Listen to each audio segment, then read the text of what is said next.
granjo jogo no walo di ko nder suudu afa mine ono tawide ko min ngala made afa mine anni ko tampata mi da ko tampata ko afa mine mi da wela langa afa mine ko sat halan granjo ko ne di war billahi mine mi da terima hadi no la ta billahi joni mi nodde telefon merci na merci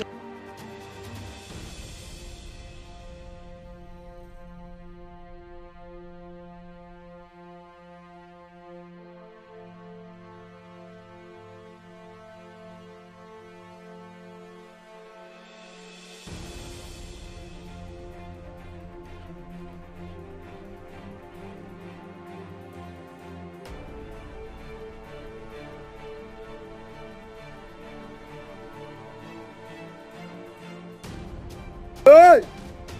Action! Hari lang kamada. Ayun, yung taas yan na kamera.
Ini ada apa bandi?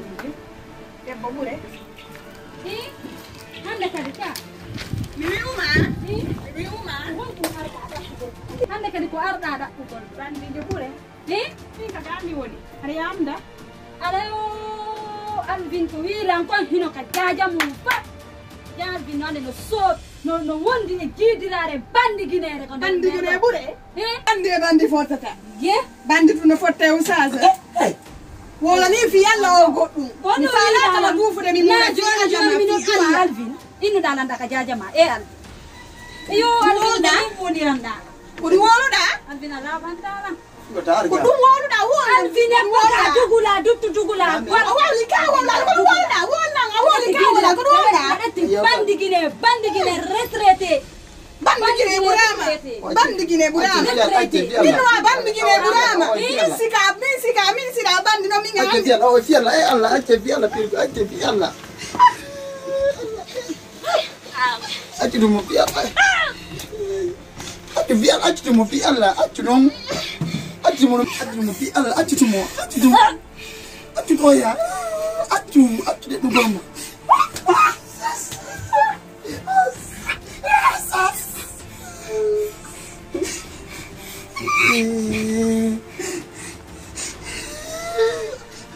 ayo wadi mo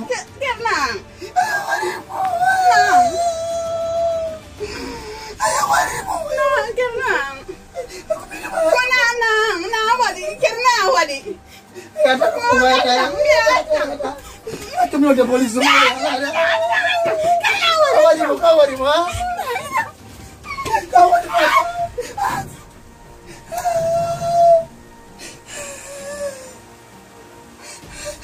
Umiaga polisi wariyo ya.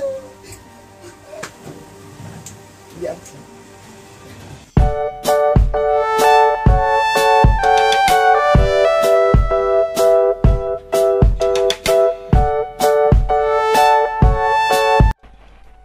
Inna lillahi wa inna ilaihi raji'un. La ilaha illallah Muhammadur Rasulullah sallallahu alaihi wasallam.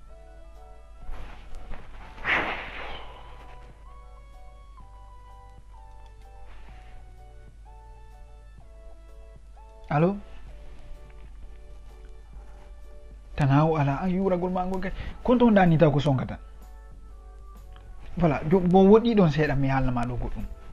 Je vais te prendre quelques minutes là. C'est bon? Andi oya granyo ka jallo. o grand jarno taw no den ga keji da fen wala en barbecue on voilà grand jom bena tim grand jom fus bonnaga o immi do ini mo fala yaade ton fus o bonnaga kanko police na kanko police ma de affaire o wawata artude hey andi ko ɓeengu makko mo mar ɗum ɓeengu la ilaha illallah wa rasulullah min miɗo huli fi hon mo immi ɗo mo yehi ton a faami on jakan waɗi lekkele sundum gerino grand jon haɓɓinomo ha grand jon yewti tum grand jon feeti o andi ɓe waɗay ɗum kamen toon lekkele ɓe ya o yaadu karamo ko ni ɓe adda ɓe joƴƴina ka suudu joni noon sa arti a tawi ɗum ka suudu ma ton siko inde ma woni a feetay aw grand jon ko male reeɓi no an tigirani ɓeygu makko walluɗo mo wari o wattamo ɗum komo mari ton ɓeygu go sa yi'imo a yi'aymo tun ayne potin commando hey mo wawa désinfectant ko on wa joni ani kon ɗen ala ɗum hannade par ce que an kadi a fuɗɗike énervade ko wontirɗa toon donc komi faala ko moɓodirten to jar waɗen cotisation quoi wallitoɗen grand jon min mi woodi ɗo mi humpitike wondema so wi ko suudu ton o dikkay donc etoɗen feere no o yaltira toon o woɗɗito on noon par ce que on no moƴƴanamo na noon hannde billahi noon grand jon no laaɓi reedu tawa non joni tout kon fe waɗay ɗum quoi on waɗay ɗum na fami balance message ji ɗin après voilà waɗen moɗiren daren walliren grand jon ha o ñawdo quoi elala kono no ay ɓe innuɓe derrière chaque grand homme se cache une femme formidable grand jon o raati na ɗum hoyɓi putain awa papa joni mi accitemo joni ɗen si ɓuroyi ɗo moi je suis dépassé ok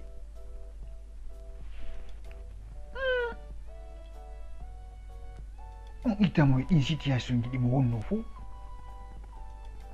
o watta siga ɗum noon kadi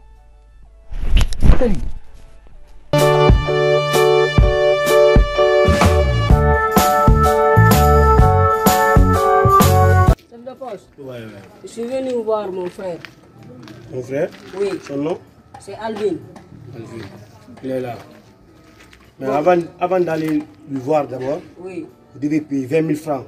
Et? Plus vite. Tu veux me décider? Non. J'ai 5 000 francs. Tu es malade. C'est la police qui te menace ou quoi? 5 000 francs. Pardon. Tu vas payer 20 000 francs. Et puis si tu vas m'énerver, au nom de Dieu, je jure, au nom de... tu vas payer 50 000 francs. Tu veux m'énerver? Non, attends. Pardon. Je dis, tu vas payer 2 000 francs. Laisse-moi 5 000, s'il te plaît. Il a dit, il a 5 000, bien. Laissez le rentrer, s'il te plaît.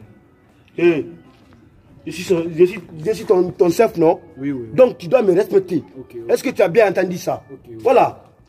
Voilà. Je dis 20 000 francs, tu vas payer ça, forcé degré.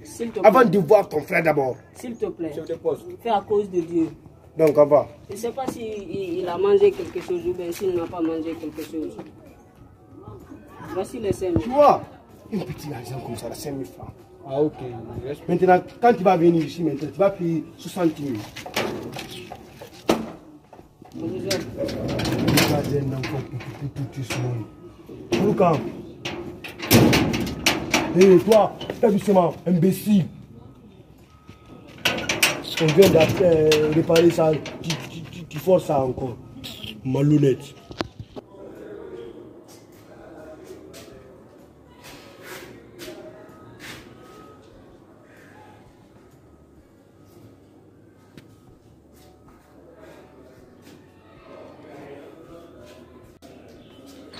Aja. Ça va? Grand, budak ko nyama do. Tintin nyamude ko nyamude. Ni benda wala ki ndarga peti na via ni ko. Na via ni peti. Billahi. Peti ko no o dema sono nda wala peti filo ti ora bo peti. Parce que on ti ala mo wolo peti buru ma angu do peti parce que anti dan. La waɗande ma démarche fino yaltiraɗo la andi commandant jogo min yawdo men yewti nini be mo indi ni papier ji lim fino yakira peti ori kuna ndafi mpeti nami wali kunjumpeti billahi peti on tuki ke don kwa baso kasulu wali peti sina ndafi ndo kwa anti dandi peti da sawale le bawran zumi ni da kwa si Allah jaga so ntia lambudi nyamata kuni peti ndo kali wondi kwa Odo